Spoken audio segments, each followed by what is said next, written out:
vehicle and may automatically perform additional minor system reconfigurations. The astronauts will remain seated and in their suits at this point, but the onboard air conditioning keeps things temperature controlled inside the spacecraft so the crew remains comfortable, and the communication systems. Freedom, SpaceX, ComCheck. SpaceX, this is Freedom. We loud and clear. The splashdown location. They are being followed by one of the main recovery vessels, which will move into position upwind of the spacecraft. The two fast boats have very specific roles.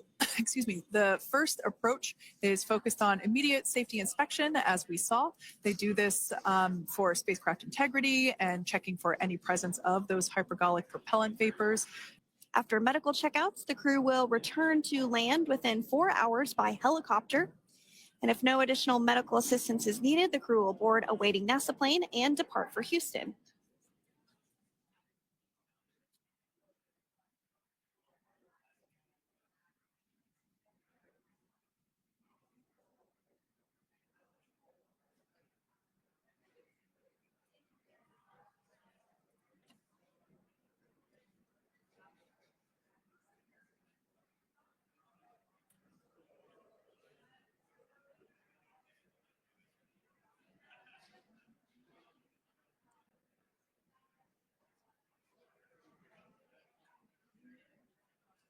And as we continue to await Dragon to be hoisted up onto the ship, we have a very special treat. NASA Public Affairs Officer Jayden Jennings, who is actually on the recovery vessel and had a bird's eye view of the splashdown today. Jayden, how are you? How was the view from the recovery vessel? Hi, Sandra. How do you hear me? I've got you loud and clear, Jayden. It's so great to hear you. Awesome. So splashdown, Sandra, was nothing Freedom, short of be advised. spectacular. We are transitioning the forward link. Comm will be unavailable for approximately 5 minutes. Freedom comes.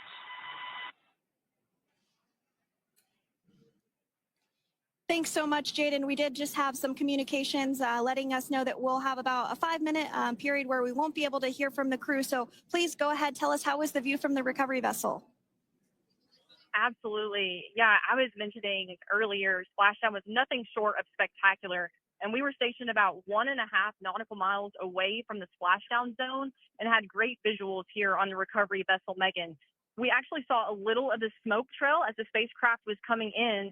And then moments later, we spotted those drogue chutes. And this was quickly followed by 4 healthy white and orange main parachutes.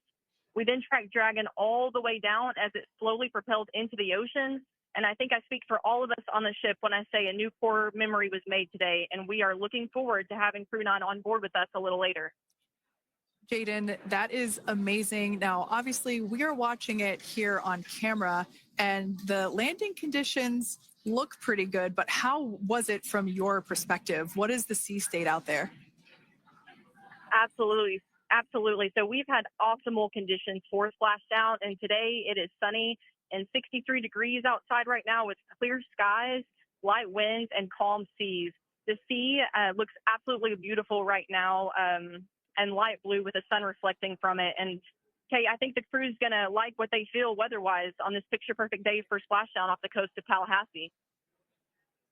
Thanks so much, Jayden. It certainly looks like a beautiful day. Can you tell us a little bit about the journey of the recovery forces to get to this point? Sure. So one unique aspect of this recovery was the onboard training on station conducted for Butch and Sunny to ensure they were ready to return on a Dragon spacecraft. That training covered all aspects of their return, including nominal and contingency departures, deorbit burns, splashdown, and post-landing ops, which is what this team is preparing for now. As for the recovery teams themselves, we started the day taking a series of helicopters out to the vessel. And as standard, the recovery director and crew support teams were on that first helicopter out and took the time to get everything prepared on the ship. About 2 hours before splashdown, they deployed those fast boats and jet skis into the water. I was actually on the second helicopter out, and we were on the vessel about an hour and a half before splashdown and landed on top of the helicopter pad on the Megan.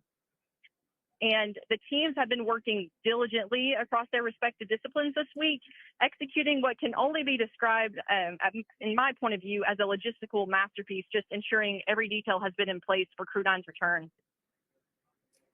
That is such great news. I'm so glad that you're able there to experience it in person. Now, can you tell us a little bit about what's next to retrieve the crew for the recovery personnel on board?